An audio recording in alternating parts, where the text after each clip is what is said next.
Hello అందరికీ welcome to Madhu graceful bytes. ఈరోజు మన ఛానల్లో మన సబ్స్క్రైబర్ కోరినట్టు పప్పుచారు ఎలా ప్రిపేర్ చేయాలో చూపిస్తున్నాను. ఈ పప్పుచారు వచ్చేసి నేను కంప్లీట్గా విలేజ్ స్టైల్లో చూపిస్తున్నాను. చాలా త్వరగా అయిపోతుంది. మనము టైం లేనప్పుడు ఏం వండాలి అని అనుకున్నప్పుడు ఇలాంటి పప్పుచారు ఈజీగా ప్రిపేర్ చేసుకొని వేడి వేడి అన్నంలో తింటే చాలా టేస్టీగా ఉంటుంది. అండ్ పప్పుచారు లవర్స్కి అయితే ఇంకా ఇష్టం. ఇక్కడ నేను చాలా సింపుల్ ప్రాసెస్ చూపిస్తున్నాను. ఈ వీడియో చూసి మీరు కూడా మీ ఇంట్లో ఈసారి పప్పుచారుని ఇలా ప్రిపేర్ చేసుకోండి. ఇప్పుడు ప్రాసెస్లోకి వెళ్ళిపోదాం రండి. ఇక్కడ నేను 2 గ్లాసెస్ వరకు కందిపప్పుని తీసుకున్నాను. ఈ కందిపప్పులోకి ఇప్పుడు నేను టమాటాస్ని కూడా యాడ్ చేస్తున్నాను. ఇలా వీటన్నిటిని వేసి పచ్చిమిర్చిని కూడా వేసుకొని బాగా వాష్ చేసుకోవాలి.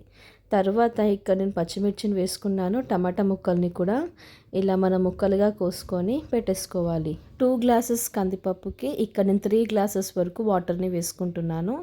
ఇలా మనం వాటర్ని వేసుకొని ఇది 4 విజిల్స్ వచ్చేంత వరకు ఉడికించుకోవాలి. ఈ టైంలో ఇక్కడ నేను చింతపండుని కూడా నానబెట్టుకుంటున్నాను. చింతపండు నానబెట్టుకొని పక్కకు పెట్టేసుకోవాలి.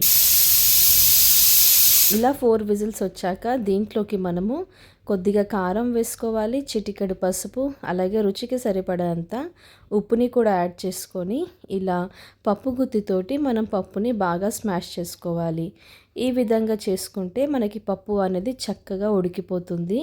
ఇలా చేసుకున్న తర్వాత మనము చింతపండు రసంని కూడా వేసుకొని తగినన్ని నీళ్లు పోసుకొని మనము దీన్ని పక్కకు పెట్టుకోవాలి. ఇప్పుడు తాలింపు కోసం దీంట్లోకి మనము ఆయిల్ని వేసుకోవాలి.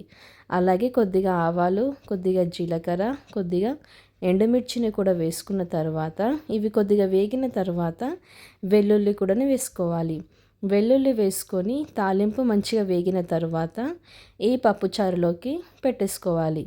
ఇలా మనం తాలింపు వేసుకొని కొద్దిగా కరివేపాకు వేసుకొని మనము కొద్దిగా ఇంగువని కూడా వేసుకోవాలి. ఇప్పుడు మనం దీన్ని మిక్స్ చేసుకొని మీడియం ఫ్లేమ్ పెట్టుకొని ఈ పప్పుచారుని మనము 5 నిమిషాల వరకు బాగా బాయిల్ చేసుకోవాలి. ఈ పప్పుచారు బాయిల్ చేసుకుంటేనే ఆ టేస్ట్ అనేది బాగుంటుంది. ఇలా బాయిల్ చేసుకున్న తర్వాత దీన్ని మనము వేడివేడిగా సర్వ్ చేసుకుంటే సూపర్ టేస్టీ అయిన పప్పుచారు విలేజ్ స్టైల్లో రెడీ అయిపోయింది. చూసారు కదా, చాలా తక్కువ టైంలోనే ఇది మనం ప్రిపేర్ చేసుకోవచ్చు.